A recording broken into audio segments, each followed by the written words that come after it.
of those 10 things you've mentioned, could you now tell us which is considered to be the most serious and sinful act which invalidates the fast?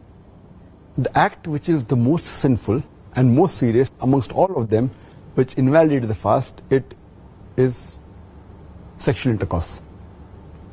That when you have sexual intercourse and when the two private parts meet, then your fast is invalidated, whether ejaculation takes place or not.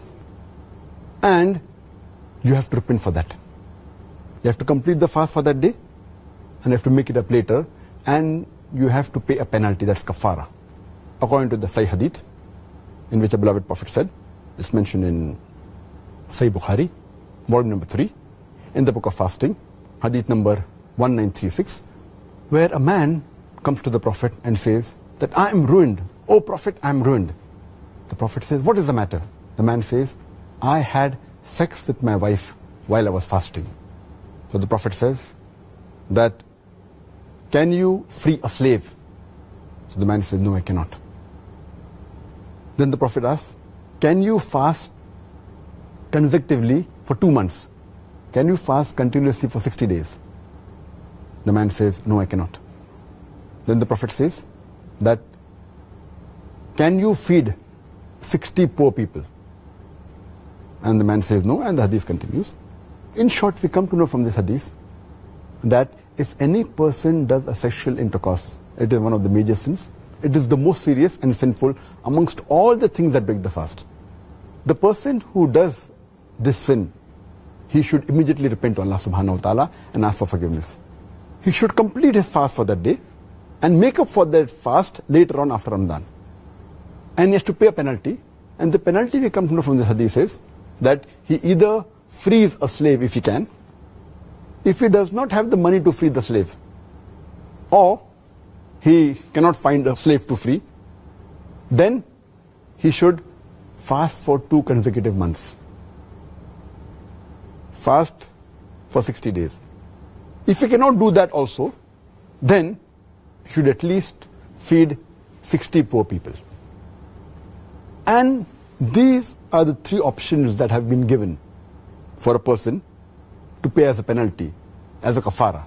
But if a person can do the first thing, he should not jump to the second or the third. The first is freeing a slave.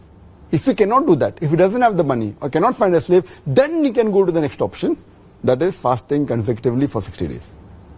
If he cannot do that, if he is unable to do that, continuously fasting for 60 days, if he fasts for a few days and then one day he doesn't fast, he should start again.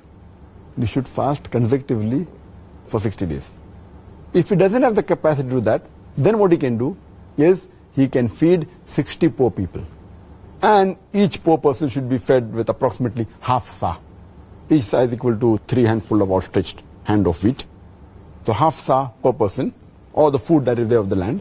So 60 poor people you should feed. This is the kafara, the penalty for a person who breaks a fast by having a sexual intercourse. The amount of food, just to clarify that, for my own benefit, if you like. Do you think that that's equivalent to about a day's food, approximately? Yes, in short, it should be a day's food that's normal in that land. It may change in America, it may change in UK, it may change in India. But at that time, it was like one of these says that one man requires half sa of meat. And each sa of meat is outstretched, 2 hands is outstretched. And the amount of wheat that comes in, that's equal to sa. So half of 3. The other hadith says that 1 mud of meat, that is equal to 1 outstretched hand of wheat. The other hadith says that equivalent to fill a poor man's appetite, his stomach.